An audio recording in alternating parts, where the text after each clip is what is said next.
ఒంటరినై ప్రతి నిమిషం కంటున్నాను నిరంతరం కిరణాల్ని కిరణాల హరిణాల్ని హరిణాల చరణాల్ని చరణాల చలనాల కనరాని గమ్యాల కాలాన్ని ఇంద్రజాలాన్ని జగమంత కుటుంబం నాది ఏకాకి జీవితం నాది. హిందూ సంప్రదాయంలో శకునాలకు చాలా ప్రాధాన్యం ఉంది. ఇంటి నుంచి బయటకు వెళ్లేటప్పుడు కొన్ని జంతువులు పక్షులు ఎదురైతే శుభం కలుగుతుందని, మరికొన్ని ఎదురైతే అశుభం కలుగుతుందని పెద్దలు చెబుతున్నారు. అలాగే కాకి విషయంలో మంచి చెడు రెండూ ఉన్నాయి.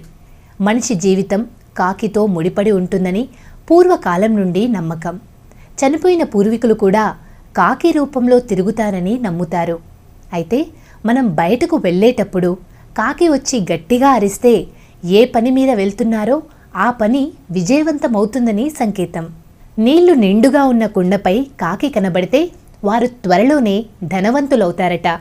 నోటితో కాకి ఏదైనా పట్టుకొని దాన్ని మనిషిపై పడేస్తే అది అశుభానికి సంకేతం.